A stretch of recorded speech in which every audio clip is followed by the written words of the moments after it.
sahabatnya dia munafik. Kepada yang terhormat Bapak Waldin Faiz, sebelum acara dimulai, marilah kita buka acara pada malam hari ini dengan bacaan suratul Fatihah bersama-sama. Semoga pada malam hari ini kita masih diberikan keterangan sehingga dalam talabul ilmi kita dapat talabul ilmi kita senantiasa memberikan manfaat kepada kita dan orang di sekeliling kita. Bismillah, sifati Rasulullah sallallahu alaihi wasallam. Al-Fatihah. A'udzu billahi minasyaitonir rajim. Bismillahirrahmanirrahim. Alhamdulillahirabbil alamin arrahmanir rahim maliki yaumiddin. Iyyaka na'budu wa iyyaka nasta'in ihdinas siratal mustaqim siratal ladzina an'amta 'alaihim ghairil maghdubi 'alaihim waladdallin. Amin. Terima kasih. Untuk selanjutnya acaranya yaitu ngaji. Sebelumnya diaturkan kepada Pak Faiz, monggo.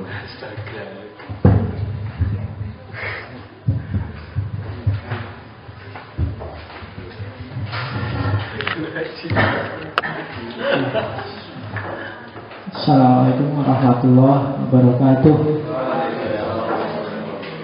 Bismillahirrahmanirrahim. Alhamdulillahirabbil alamin. Assalatu wassalamu ala asyrafil anbiya'i wal mursalin wa ala alihi wa ashabihi wa tabi'in wa tabi'it tabi'in bi ihsanin ila yaumiddin. Amma ba'du. Alhamdulillah, malam ini kita bisa melanjutkan ngaji filsafat kita. Ya, meskipun saya datang malam ini dengan kontroversi hati yang luar biasa.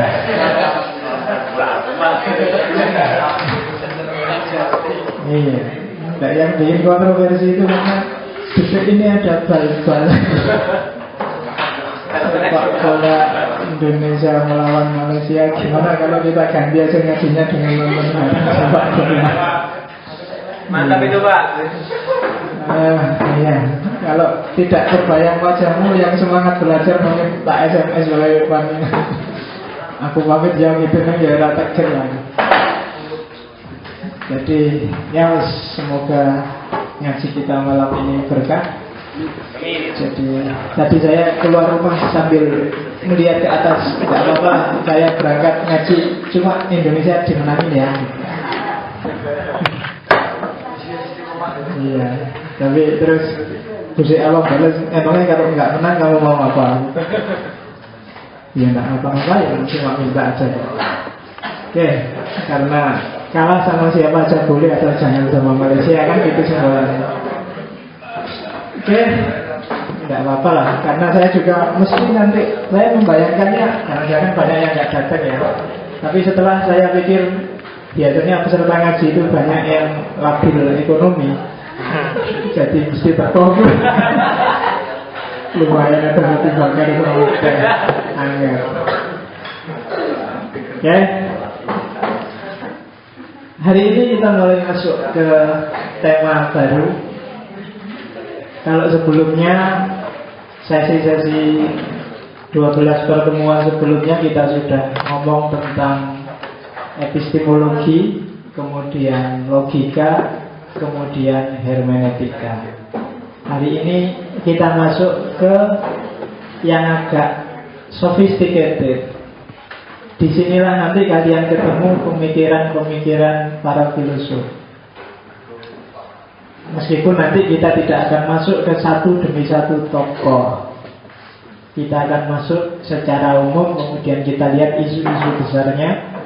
Karena fokus kita tidak pada menghafalkan pikirannya para tokoh, tapi kita pahami sistemnya, kemudian kita adaptasikan, siapa tahu bermanfaat untuk kita di level apapun hidup kita. Maunya begitu. Tema hari ini adalah ontologi. Malam ini masih pengantar, beberapa istilah, kemudian beberapa pola-pola umum dalam ontologi. Pengantar ini agak panjang karena ontologi itu rumit. Mungkin sampai 3, saya tidak tahu. Bisa jadi nanti bisa 4. Kita masih pengantar ontologi. saya akan ngomong beberapa sistem-sistem besar. Baru setelah pengantar selesai, kita masuk isu-isu ontologi. Mungkin dimulai dari kosmologi tentang alam semesta, kemudian teologi tentang Tuhan, dan antropologi tentang manusia. Jadi ontologi akan diakhiri dengan filsafat manusia. Filsafat manusia secara ontologis akan dilanjutkan ke filsafat nilainya. Kita akan ketemu dengan etika. Etika bisa 3-4 kali pertemuan. Mungkin sudah season keberapa nanti kita etika. Karena tema-tema yang tak sebut tadi, kalau saya ngomong Tuhan, alam, manusia, itu bisa panjang. Ngomong tentang Tuhan bisa 3-4 sesi. Manusia juga begitu. Alam mungkin bisa 2-3 kali pertemuan. Jadi pertemuan kita masih panjang. Saya tidak tahu kamu semester berapa sekarang. Jangan-jangan lebih duluan lulus di kampus daripada lulus di sininya. Ya, karena nanti saya tidak tahu, takbir nanti ngasih ijazah kamu kalau sudah lulus. Ya, harus wisuda, gelarnya filosof. Oke, ontologi. Definisinya ini di buku-buku ada, jadi saya nggak usah panjang lebar. Asal katanya ontos sama logos, ada yang bilang on aja, ada yang bilang logos saja. Jadi kalau di Yunani bisa diringkas. Kayak Yogyakarta itu sebenarnya kalau kamu ngomong Jogja aja kan otomatis orang ngerti. Oh, maksudnya Yogyakarta. Karena Jogja itu kan lebih komunikatif daripada Jakarta. Komunikatifnya itu kalau kata Yogyakarta disebut depannya aja, orang langsung paham bahwa itu Yogyakarta. Tapi kalau Jakarta nggak bisa. Disebut depannya aja orang nggak paham kalau itu maunya Jakarta. Berarti Jogja lebih komunikatif. Oke, jadi ontos itu wujud, being, ada, logos itu ilmu. Gampang-gampangannya itu, meskipun nanti di level-level selanjutnya definisi logos itu luar biasa. Termasuk kalau besok kita ketemu tokoh namanya Derrida. Tapi untuk sementara logos artinya ilmu. Biologi itu bios dan logos. Pokoknya semua yang ada logosnya itu berarti dia sudah tersistemasi, sudah levelnya naik dari sekedar pengetahuan. Kalau masih pengetahuan dia belum logos. Tapi kalau sudah logos itu berarti dia sudah mengalami sistemasi, sudah terstruktur bagus, sudah ada bangunan keilmuannya. Jadi ontologi ngomong tentang being. Nanti tak jelaskan apa itu being. Ada yang mendefinisikan ontologi is the theory of being qua being. Jadi ontologi adalah teori tentang wujud qua being, melalui wujud. Jadi menjelaskan wujud melalui wujud. Beberapa filosof muslim panjang lebar menjelaskan istilah being qua being. Kenapa being qua being? Karena ya menjelaskan sesuatu melalui sesuatu. Sesuatunya itu ya being juga. Kalau di hermeneutik ada dari simbol ke simbol. HP adalah alat komunikasi. Alat komunikasi itu kan menjelaskan HP ini. Tapi alat itu kan juga simbol. Kata-kata alat juga simbol, komunikasi juga simbol. Simbol dari sesuatu. Jadi being qua being atau ontologi is the study of the real world, tentang dunia yang sejati. Definisi dihafalin aja, diingat-ingat aja. Yang penting arahnya bahwa ontologi berarti kita akan belajar tentang ada. Nanti kita revisi lagi. Jangan-jangan pemakaian kita terhadap istilah ada itu tidak pas. Karena dalam bahasa Indonesia ada itu biasanya untuk menyebut sesuatu yang real, padahal tidak selalu ada itu real. Nanti kita lihat. Pertanyaan utamanya adalah what is exist? Apa sih yang exist itu? Atau what is? Apa sih itu? Itu ontologi. What is real? Real itu apa sih hakikatnya? Apa sih kenyataannya? Pokoknya bahas sesuatu. Intinya sesuatu itu apa sih? Atau sebelum masuk ke sesuatu, kalau fisiknya saja yang dibahas, ini apa sih sebenarnya? Nah, itu ontologi. Setiap ilmu pasti ada aspek ontologinya. Setiap pengetahuan pasti ada aspek ontologinya. Kalau nggak ada berarti ilmu tanpa objek, nggak mungkin. Segala sesuatu pasti ada aspek wujudnya. Sering kalau di buku-buku ditulis ontologi strip garis miring metafisika, strip memahami nanti keliru. Jadi garis miring tidak selalu atau ya. Garis miring itu artinya bisa macam-macam tergantung tafsirnya. Kalau garis bawah underscore itu maksudnya apa? Kalau kamu bikin email kan kadang-kadang pakai underscore ya. Maksudnya apa? Gaya aja. Ayo. Simbol kan setiap simbol punya makna. Maksudnya ontologi. Gak ngerti ya, pokoknya kamu Pak. Dulu maksudnya itu saya mau daftar Facebook atau email, ditolak pakai nama saya, diterima baru kalau ada underscore-nya. Kan kadang-kadang gitu. Sudah dipakai terus yang pakai underscore. Apa sih maksudnya underscore? Saya nggak akan menjelaskan, kamu cari sendiri. Ya lah, ilmu ini beda. Kalau mau yang gitu-gitu nanti belajar di bahasa Indonesia lagi, atau kamu jajal dibaca. Apa sih maksudnya underscore? Terus garis miring itu maksudnya apa? Atau jangan-jangan di matematika garis miring bukan atau tapi bagi. Berarti ontologi dibagi, metafisika itu tidak bisa. Aku atau kamu sama saja. Berarti aku dibagi kamu nggak apa-apa. Yang sudah, dia harus bagi. Nah itu dibahas itu harusnya. Itulah ontologi contohnya. Jadi membahas yang ada. Semangatnya filsafat kan itu, karena kita banyak ngomong yang tidak paham yang diomongkan. Kayak fikih. Jadi kamu ngomong apa tidak jelas. Jadi antara maumu dengan pikiranmu dengan mulutmu nggak sinkron. Nah itu fenomenanya fikih. Oke, kenapa sih ontologi itu? Kalau di barat malah ontologi adalah bagian dari metafisika. Atau ada yang ngomong ya kajian ontologi itu ya otomatis kajian metafisika. Kenapa sih disebut sama? Karena dua-duanya melacak hakikat. Metafisika itu berarti yang dibalik fisik, di luar dunia fisik. HP ini fisiknya adalah mungkin kacanya, LCD-nya, mungkin tutupnya, mungkin warna putihnya, itu kan fisiknya. Tapi sebenarnya kan hakikatnya HP itu bukan kacanya, bukan besinya, tapi hakikatnya adalah alat komunikasi. Dan alat komunikasi itu kan bukan sesuatu yang fisik yang bisa kamu lihat, kamu sentuh. Dia metafisik, berada di balik fisik. Itu yang tadi saya bilang, kadang-kadang kita pakai istilah yang, kalau di Indonesia kan metafisika itu hubungannya biasanya sama barang goib, dukun, santet, until bolong, until anak, until bapak, until ibu, itu banyak. Jadi biasanya arahnya ke sana. Padahal enggak, metafisik itu berarti beyond fisik, sesuatu yang dibalik fisik. Ontologi disebut metafisika juga karena dia tidak berhenti di fisik. Dia mau melacak fundamental structure, dia mau melacak hakikat. Dan hakikat itu biasanya lintas barang, lintas fisik.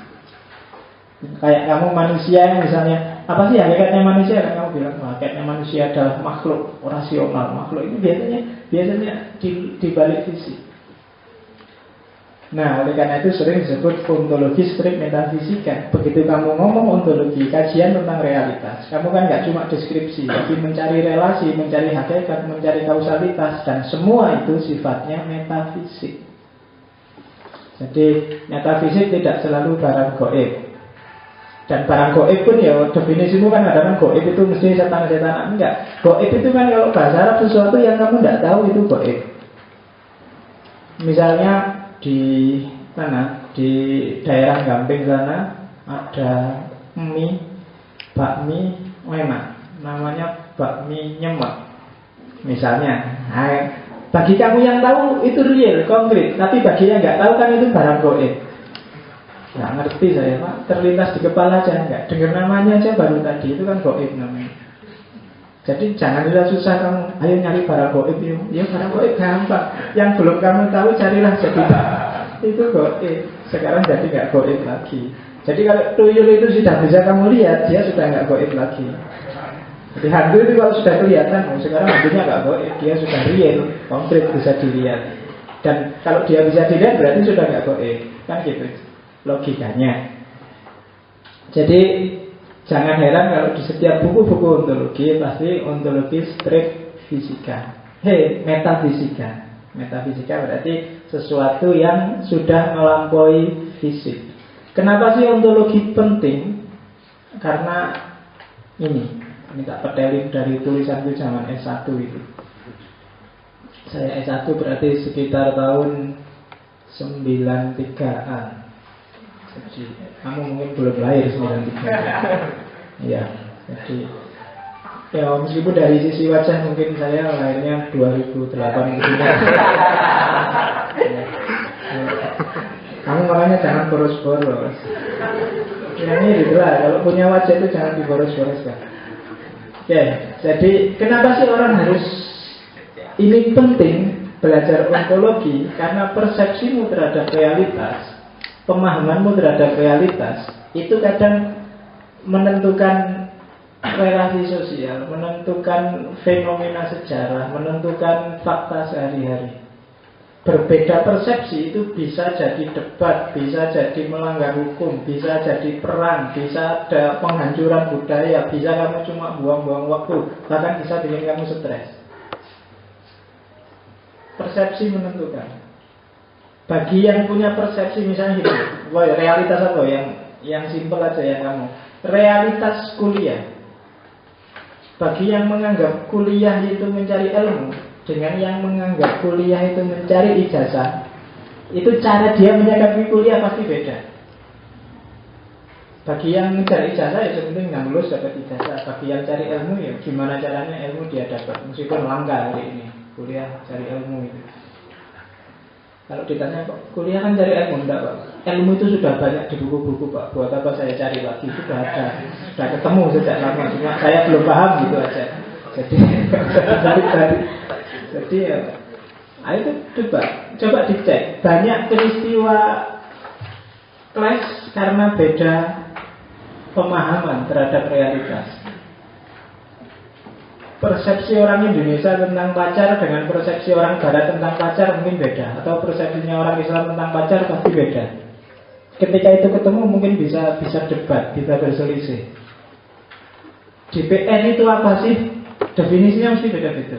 Kalau kamu yang mendefinisikan DPR adalah wakilnya rakyat, tapi DPR-nya sendiri mungkin dia tidak merasa wakilnya rakyat, tapi akulah bosnya rakyat, karena aku dipilih oleh rakyat.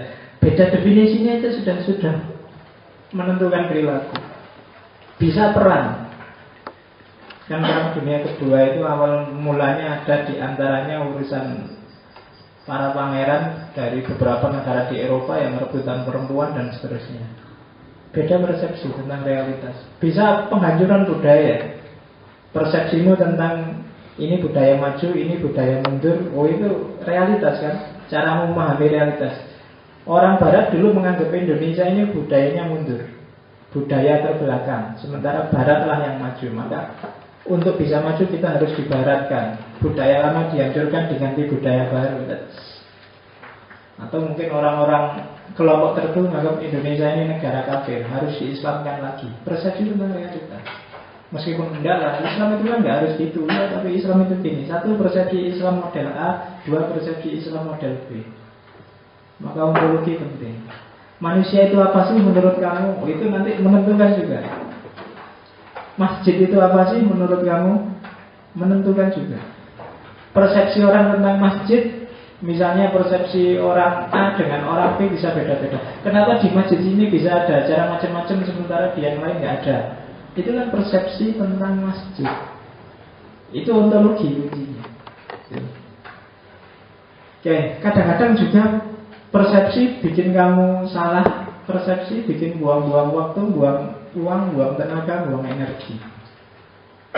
Misalnya persepsimu bahwa cowok itu harusnya yang memimpin perempuan. Jadi kalau pacaran, waktu ditraktir yang bayarin harus cowok, yang antar jemput harus cowok, itu kan susah. Kamu buang waktu nggak ngerti. Cara mengatasinya gampang, ganti persepsinya. Nah, tinggal dibalik aja. Oh, enggak selalu gitu. Tergantung yang punya uang siapa.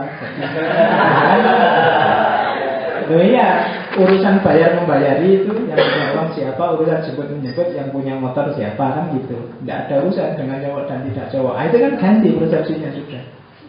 Bisa bikin kamu stres juga. Kamu melihat, ya kayak tadi, tak lanjutin contohnya pacaran. Pacaran bagi kamu adalah harus tiap malam minggu apel. Ini kan persepsi. Jadi begitu pacarmu nggak apel, kamu stres di rumah. Kurang aja. Malam minggu nggak datang, ngapain aja. Kan pasti gitu. Kenapa? Kamu jawab aja. Loh, emangnya yang wajibin malam minggu harus apel siapa? Persepsinya diganti dong. Ganti aja. Kenapa malam minggu? Kita Islami harusnya. Malam Jumat. Loh kan gitu benar sih. Malam minggu itu kan orang Yahudi hari Sabtu. Nah, kita Islam, jadi diganti. Apalagi malam Jumat. Itu jadi kalau kemarin saya bilang konsep, saya bilang teori, saya bilang persepsi, itu kuncinya ada di ontologi, ada di definisi kita tentang realitas, tentang keberadaan. Modus operandi kita dalam hidup itu penentunya adalah hakikat hidup menurut kita apa, sifat dasar alam semesta menurut kita apa, nyawanya nanti di situ. Oke, jadi nanti akan kamu dalam hidup akan ketemu banyak masalah-masalah yang rumit. Kadang-kadang kuncinya sederhana, ganti aja definisinya, akan selesai. Gitu. Kalau misalnya kamu stres, aku kuliah sampai semester tua kok nggak selesai ya. Nah itu nanti definisinya. Kuliah itu tujuannya tidak cari ijazah. Ya, pokoknya boleh aja. Daripada kamu kurus gara-gara mikir nggak lulus ganti definisi kuliahnya itu apa? Caranya memang masih ada. Nah, daripada kamu stres. Persepsi ya, jadi dibalik aja persepsinya, tinggal diganti definisinya, karena itu menentukan. Oke. Sekarang masuk ke being yang ada. Apa sih being itu? Nanti being itu beda dengan realitas, beda dengan eksistensi. Meskipun dalam bahasa Indonesia kadang disamaratakan. Yang ada itu adalah definisi yang universal. Ada itu universal. Segala yang bisa kamu pahami itu ada. Segala yang bisa kamu sebut itu ada. Semua hal itu ada. Yang tidak ada apa Pak? Yang tidak bisa kamu sebut dan tidak bisa kamu pahami. Berarti dia tidak ada. Bahkan hayalanmu itu kan ada. Dia ada sebagai hayalan. Mimpimu itu ada. Ada, tidak selalu harus real. Segala, dia predikat paling umum, predikat paling awal dari segala sesuatu. Itu tak kasih contoh di titik 1, 2, 3, 4, 5 itu kan. Misalnya dari predikat paling besar, paling kecil, aku orang Indonesia. Di atas orang Indonesia kan aku manusia. Atau di atas manusia aku hewan, termasuk golongannya hewan. Di atas hewan mungkin aku organisme hidup. Di atas itu kan aku ada. Nanti logika kayak gini dipakai oleh Heidegger di eksistensialismenya. Jadi ada adalah atribut yang paling umum, paling sederhana dan universal. Tidak ada sesuatu pun yang tidak bisa dikasih predikat, yang tidak bisa dikasih predikat ada. Segala hal itu ada. Hayalanmu itu kan ada, meskipun dia tidak real, meskipun dia tidak eksis. Kamu bayangkan, seandainya aku jadi presiden ya, wah, kan itu kan, itu cuma hayalan, tapi kan dia ada sebagai hayalan. Meskipun kamu cuma mimpi, tapi mimpimu kan sesuatu yang ada. Jadi sifatnya apa? A priori. A priori itu mendahului semuanya. Dia ada di depan. Dan universal. Dia jadi syaratnya realitas, syaratnya eksistensi. Jadi ada tidak sama dengan real, tidak sama dengan eksis, tidak sama dengan hadir. Jadi kalau ada dosen ngabsen, ain ada Pak, itu meskipun ain Pak nggak masuk, kalau temennya ngomong ain ada Pak, itu yang ngomong itu nggak bohong, karena ain memang ada. Betul kalau hadir, kalau dia bilang hadir, bohong dia. Tapi kalau dia bilang ada Pak, nah itu nggak bohong, kamu sah. Kenapa? Lu memang ain ada, meskipun sekarang tidak di sini, kan gitu. Iya. Jadi ajari cara mengapusi dosen. Apalagi dosennya ngabsennya sambil minggu. Ayo, sekarang ada Pak, ada Pak. Tidak apa-apa, memang orangnya ada kok. Bahwa dia tidak di kelas saat ini, sebenarnya tidak eksis, ya itu lain acara. Tapi yang jelas dia ada. Kalau ada orang tanya, surga neraka, misalnya orang ateis bilang, surga neraka ada nggak? Ada. Gitu. Bahwa itu urusan real apa enggak saya tidak tahu, tapi ada. Entah itu ada sebagai konsep, ada sebagai keyakinanmu, ada dalam pikiran imajinasimu, tapi kan dia ada. Jadi paling tidak dalam atribut ini kamu nggak perlu takut untuk debat dengan orang-orang yang anti metafisika, anti dari sisi ada atau tidak, semua hal ada. Dia bisa ada di pikiranmu, ada dalam lamunanmu. Asal bisa kamu tangkap, bisa kamu pahami, tidak harus ada barangnya, maka dia eksis, ada. Oke, jadi kalau ada pasti diketahui. Karena kita nggak mungkin mengetahui sesuatu yang tidak dapat diketahui. Itu namanya tautologi. Banyak pertanyaan-pertanyaan tautologi seperti itu. Tapi kalau ada, dia harus dapat diketahui. Bisa nggak kamu mengetahui sesuatu yang tidak dapat kamu ketahui? Itu kan bulat, karena ada itu, dia sifatnya a priori dan universal, dia pasti dapat diketahui. Kalau dia tidak dapat diketahui, pasti tidak ada. Begitu kita mengetahui, pasti dia ada. Itu bulatnya di situ. Jadi atribut ada itu adalah atribut yang universal. Ada beberapa klasifikasi, sebenarnya banyak, itu tak kasih contoh cuma 2. Kalau dalam filsafat Islam kemudian dikenal pembagian wajibul wujud sama mungkinul wujud, yang sungguh-sungguh ada dan yang cuma mungkin adanya. Nah itu nanti panjang kita bahas di belakang. Termasuk juga ada yang nyata benar-benar ada yang tampaknya saja ada, padahal enggak. Nah, spring itu kan ada, ya kan? Salah satu contohnya gitu. Nanti kita jelaskan klasifikasi di belakang. Tapi yang jelas sekarang cukup dipahami ya, ilmu kita nyampe being, tentang yang ada. Jadi sebelum ada sifat apapun, yang pertama-tama harus ada adalah being. Kalau dalam bahasa filsafat ini namanya first order predicate. Jadi predikat level 1. Setelah itu baru ada predikat level 2, level 3 dan seterusnya. Orang sering, kadang-kadang level ini orang nggak sadar terus jadi bahan guyonan.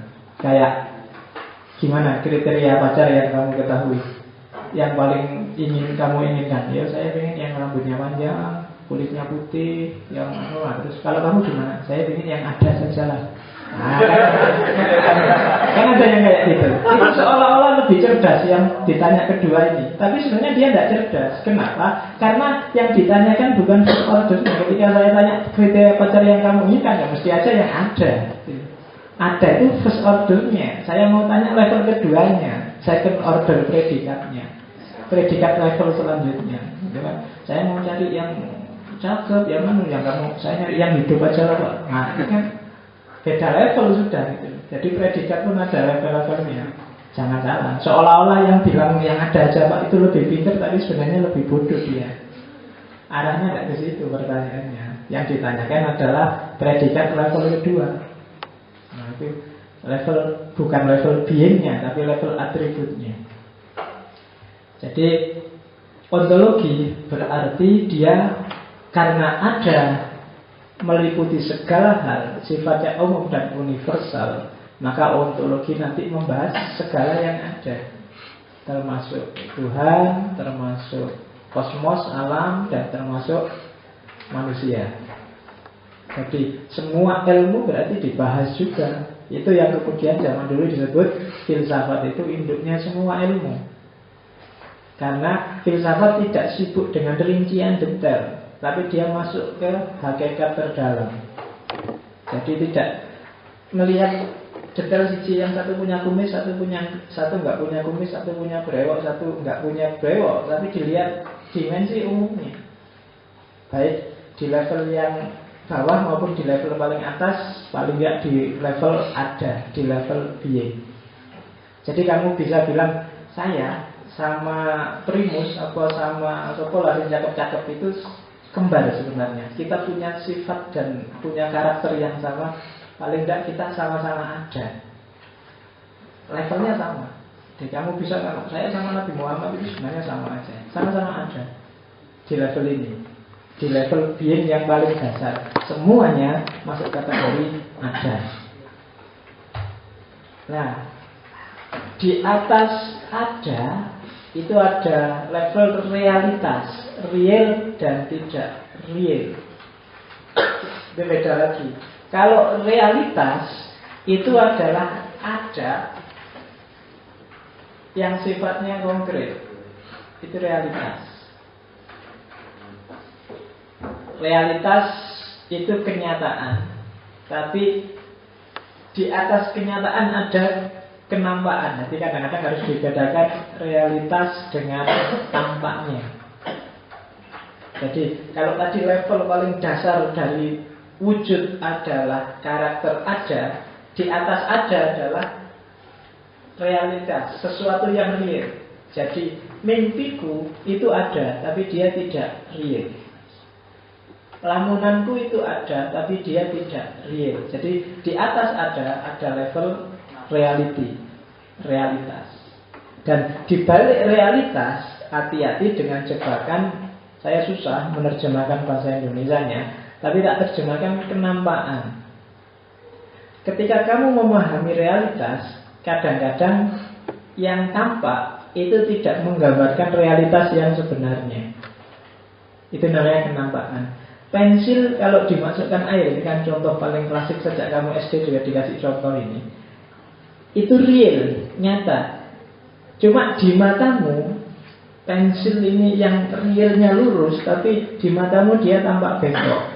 Itu kenampakan. Jadi kadang-kadang ada jarak antara realitas dengan kenampakannya. Apa ya Indonesia ini kenampakan? Mau tak terjemahin penampakan, nanti bayanganmu mesti kembali ke tuyul dan kawan-kawan lagi. Iya, jadi kenampakan itu kan mesti kamu konotasinya ke sana. Jadi ya sudah gitulah. Bukan dunia hantu-hantuan ya kenampakan itu, baik hantu timur maupun hantu barat. Ya, bedanya hantu timur sama hantu barat itu, kalau hantu barat itu kaya-kaya, hantu timur itu miskin-miskin. Iya, di barat itu kan hantunya cakep-cakep, pakai jas, pakai dasi. Kalau di timur cukup pakai kain putih pocong. Ya kan, tuyul itu malah pakai celana kolor, nggak pakai baju. Kuntilanak itu ya soalnya gitu terus melarat-melarat. Kalau di barat hantunya kaya-kaya, pakai jas, pakai dasi. Oke, sampai hantu-hantuan. Jadi ada beda. Nah, ini tak bagi lagi. Jadi kenampakan itu berarti apa? Tampilannya sesuatu. Ya kadang-kadang realitasnya apa, kelihatannya apa. Gunung itu mungkin warnanya hitam, dia tanah, tapi dari jauh dia jadi biru. Nah itu namanya kenampakan. Jadi nampaknya jadi biru, padahal dia tidak biru. Sama kayak air laut itu kan kelihatannya hijau atau kadang kelihatan biru, tapi sebenarnya kan realitasnya dia tidak hijau dan tidak biru. Nah itu beda antara kenyataan dengan kenampakan. Tapi ya ada juga bukan kenampakan. Saya lagi-lagi susah cari istilah di bahasa Indonesianya. Akhirnya ta'awur, ketampaan. Ya apa ya? Jadi gini, ketampaan itu beda. Kalau kenampaan itu bukan salahku, karena memang semua orang juga lihat gunung dari jauh warnanya biru. Tapi kalau ketampaan, itu barangnya nggak kayak gitu. Hanya aku aja yang lihatnya jadi kayak gitu. Kalau pas aku lagi stres itu tak contoh misalnya lihat gajah yang hitam jadi oranye, mungkin aku lagi mabuk bareng apa mungkin ada gajah warnanya oranye itu semua orang nggak lihat itu, cuma kamu aja yang lihatnya kayak gitu. Itu namanya ketampaan. Oh, apa ketampaan itu ya, bahasa Indonesia yang baik dan benarnya apa ya? Susah. Keterbatasannya bahasa Indonesia itu banyak istilah-istilah di bahasa Indonesia yang agak susah. Iya. Saya dulu zaman bahasa Indonesia ini jundil itu apa ya? Bilang kaget juga enggak? Bukan kaget. Jundil itu lebih dari sekedar kaget. Oh, apa ya? Ya kaget dan meloncat ya. Jundil. Kamu tiba-tiba datang aku sampai jundil. Itu kan enggak ada. Bahasa Indonesia ini susah. Jadi, ya. Kalau bahasa Jawa, bahasa Arab apalagi itu kaya, tapi yang bahasa Indonesia terbatas. Karena Indonesia itu kan serapan-serapan dari sana sini. Nah, jadi kalau ketampaan itu penampakannya benar, hasilnya benar. Cuma karena kita tertipu aja. Kalau kita pas jatuh cinta luar biasa, pacar kita yang biasa-biasa jadinya cakep. Nah, itu kan tidak gara-gara anunya, tapi gara-gara memang kita sedang jatuh cinta. Itu ketampaan. Realitasnya sih pacarmu, pacar gitu-gitu aja disenangi sampai gengel. Misalnya, loh, jangan disalahkan jatuh cinta. Kamu jangan ketawa, awas kamu bisa kalau jatuh cinta. Jadi itu ketampaan. Dan itu beda-beda levelnya gitu. Jadi nanti ini karena ini teori dasar, diinget-inget ya besok ketika menganalisis sesuatu. Kadang-kadang terjadi deviasi. Deviasi itu kadang ada pada objeknya, kadang ada pada subjeknya. Tuh.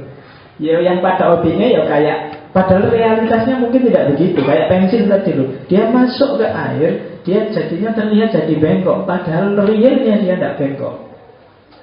Ada deviasi karena yang lihat. Karena yang lihat pakai kacamata merah, maka tembok yang hijau jadilah warnanya merah.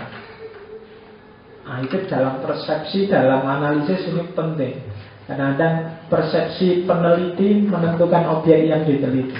Kadang-kadang objek yang gambarnya seperti apa, tapi ketika dilihat dari sudut pandang yang berbeda, gambarnya jadi berubah.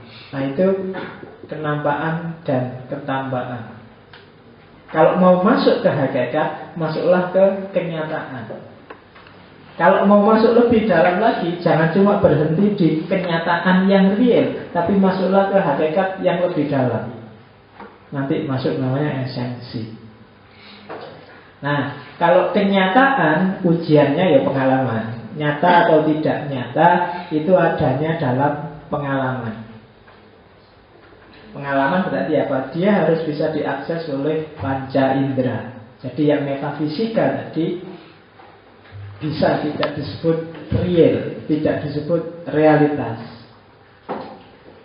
Realitas itu berarti dia harus bisa diakses oleh dunia indrawi. Dan hati-hati ketika kamu menyerap realitas, karena kadang realitas tidak menampakkan wajahnya yang sebenarnya. Apalagi hari ini, berita itu kan muter-muter tidak karu-karuan. Kamu susah mendeteksi mana real dan tidak real. Ketika kamu sudah ketemu orang yang real, ini kenampakannya seperti apa? Jangan-jangan persepsimu sudah geser sehingga yang bagus tampaknya jadi jelek. Nah, itu hati-hati. Ini level ontologis yang selanjutnya. Di atas kenyataan